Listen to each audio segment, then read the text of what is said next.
Good morning, everybody, and happy Thanksgiving. Today should finally be the day that I am able to fix the E36 because yesterday I went to O'Reilly's and I got some parts and I got a diagnosis. And here's the paperwork right here. We went to O'Reilly's and they read my check engine light. The most likely solution to fixing my check engine light was to replace the intake air temperature sensor, which we have right here. But I was looking at this paper and I'm like, well, that shouldn't really affect my acceleration. But if you come down here, CrankShaft position sensor malfunction.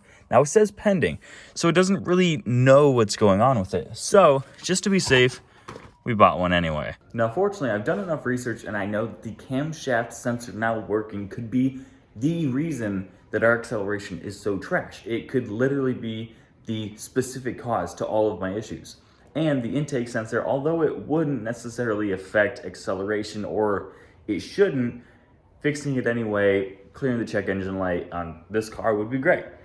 There is some slight, unfortunate issues. And although it's not the most dire of issues, the air intake sensor is right here.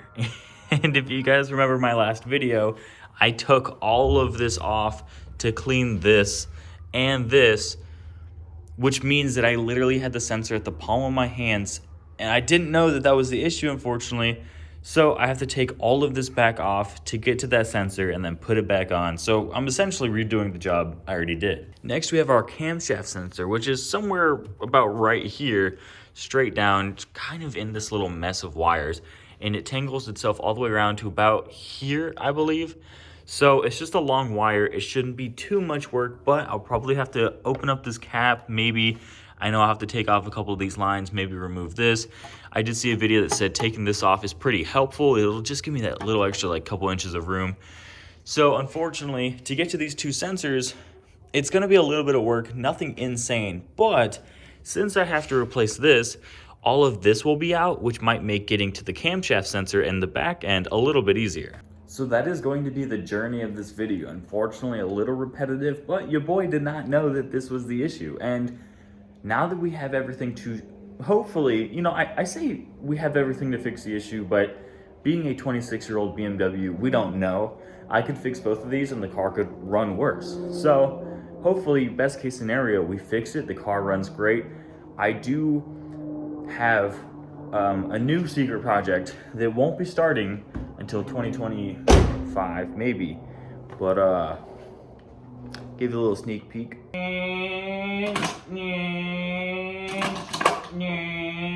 Anyway, guys, it's time to glove up, get ready to work.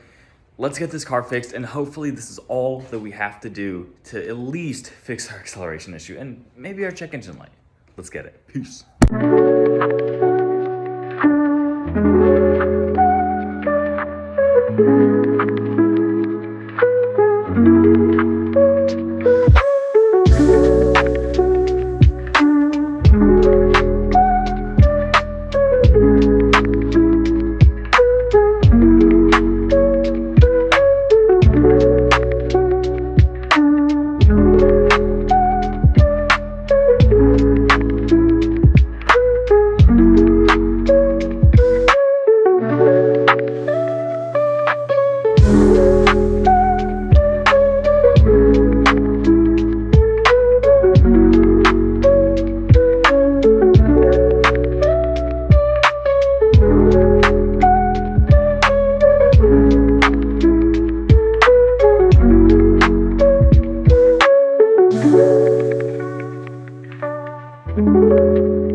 So we've just got everything, including the throttle body, off.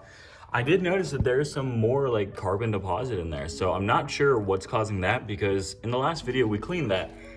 But the part that we're looking for right now is this thing right here. That right there in the direct middle is our sensor. Yeah, so that thing with the little blue tip on it right there, that's our sensor. So we're gonna disconnect it from the bottom. I do believe directly under here, there's gonna be the plug to the sensor, and then there's another little tab on the sensor itself that we're gonna have to disconnect. So this is the sensor fully removed. As you guys can see, it does have this little tab. So once you disconnect the bottom plug, you're gonna reach under and pretty much exactly where the plug was, you're just gonna press this and it popped right out. I just stuck my finger in the hole and pushed down on it, and this thing came out without an issue. So this is one of the sensors. This could be one of our main issues right here. And honestly, it doesn't look bad, but it's exactly what the paper told us that we may need to replace. So let's get this one done. This one, honestly, 15-20 minute job. Not bad. And here with the orange tip, we have the brand new sensor, and the blue, obviously the old. But what's nice is it came with the little O-ring right here, because a lot of people were saying in their videos that sometimes the sensors do not come with the O-ring, so you got to make sure to switch them over. But fortunately enough, the part from O'Reilly's gave me an O-ring. So as you guys may know, we're also replacing the crankshaft sensor, which goes into right about here. So honestly, with all of this taken out, it might make it easier to get to the crankshaft sensor. I don't know, but we're gonna find out. So I might actually hold off on installing this just for a second, just to see if I can get everything else done, because I've already done this part before. I've did this in the last video, so I wasn't worried about this. But with the crankshaft sensor, that's something I haven't done yet, so I'm saving that for last, as always. Anyway, guys, let's see if the plan works. Let's see if I can just leave this like this, do the crankshaft sensor, then replace this bad boy, and then honestly, the car hopefully should be fixed. Okay, everyone, we are back. Quick update. We did a few changes, but I'm actually missing the tool that I need. So we do have to make an O'Reilly strip. So as you guys can tell, I just reinstalled everything in the air section. We got the throttle body back on. We got the ASC plus T throttle body, doohickey, we talked about that. Air hose thing, mass airflow sensor. I never took the airbox off. I don't really see a point in it, but we haven't had to take it off yet. So moving on to the main component of this entire video. So we've disconnected these lines to kind of give ourselves more room. There's this sensor that connects to what I believe they said is the VANOS sensor or VANOS component right here. So we just disconnected that, but the issue is I actually need to use a like a crescent wrench or something to take this off, and I don't actually have the tool for that, because right there, literally that bolt that you can barely see right there, that's what we need to get to. So once I can get this off, everything's pretty much done. It's gonna be rerouting it, taking the old one out, installing the new one, and starting the car. We got the new air sensor in, everything looks great, snapped right back into place, everything here went fine. So all that's left is to do the crankshaft sensor, and hopefully that's everything. So before we can get this done, let's make a trip to our local O'Reilly's.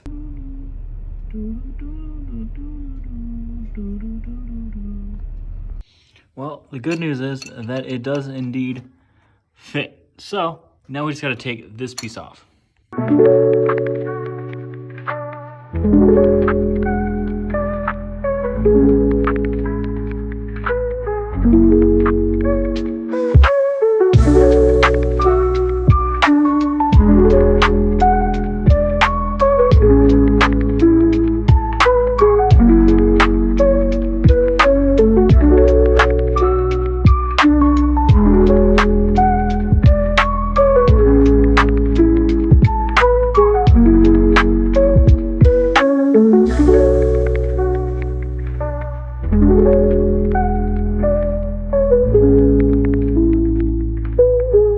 Okay, so the other end of the crankshaft connector sensor is right there, right smack dab in the middle.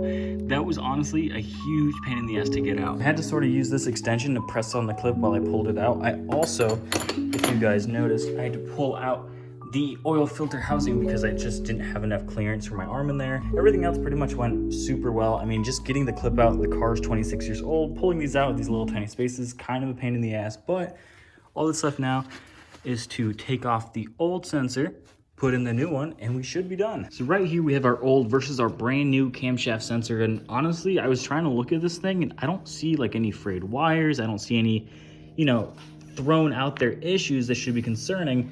This thing, obviously brand new, looks amazing. I did notice that the new one did not come with the O-ring, so we're gonna just transplant that from there to there, install everything again, and hopefully the car should be perfect.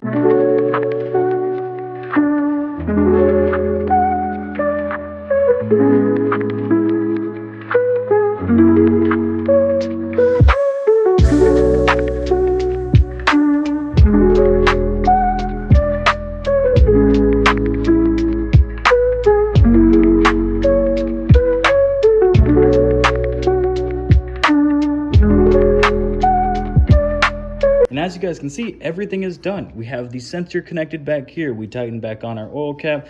We plugged back in this hose. We got the, what I believe is the Vanos unit back in. We got the oil feed line for the Vanos unit back in, and we got it plugged back in together. That was everything, like in a sense. All we got to do now is put on the cover, clean up our giant mess here, and then go check out the parts that we changed. And then finally, so then all that's left is to take this car on a little test drive.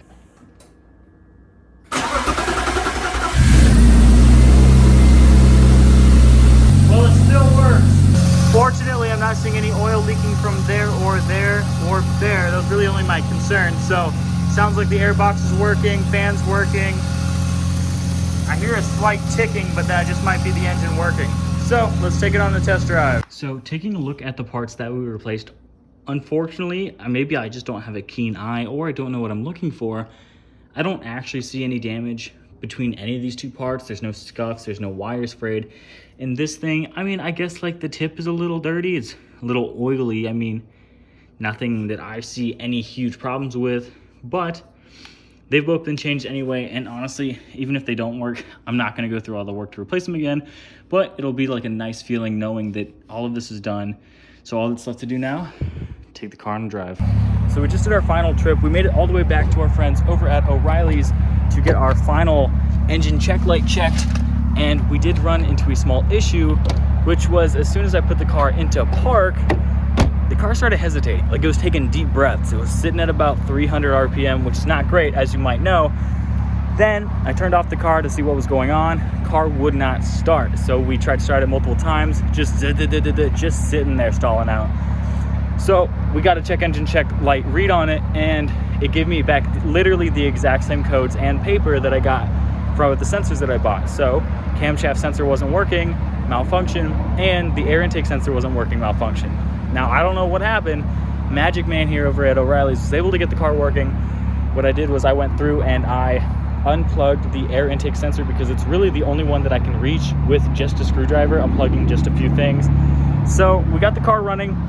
I can't call it a full W yet because obviously we're having like a major issue as the car just stopped working, but I can't lie.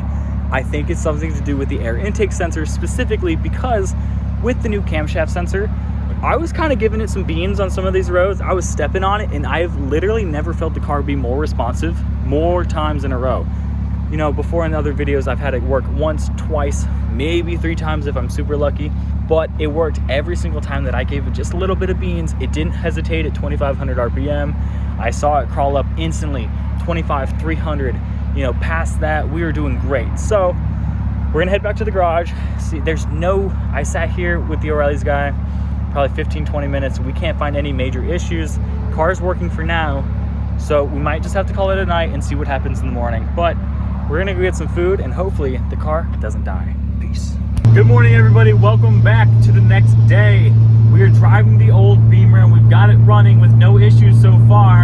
A buddy of mine recommended that I disconnect the battery to try and help like relearn the equipment. That apparently that could be an issue that I was just unaware about, having to relearn the new sensors, which makes sense, I guess, because they're new and they don't really know their job, and it's an old car, so it's just things that I have to do.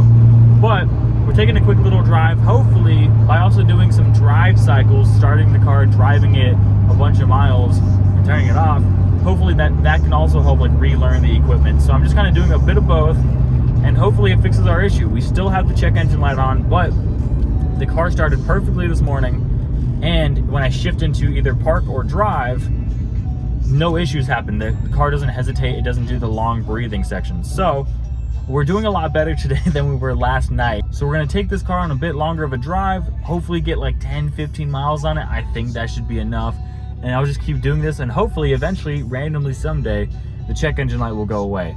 But I can confidently say that the camshaft sensor was the issue, because that being replaced, the car has never felt so peppy, and it's amazing. So anyway, guys, thank you guys so much for checking out this video. If you enjoyed it, like always, don't forget to leave a like and subscribe for more content, and I'll see you guys in the next one. Peace.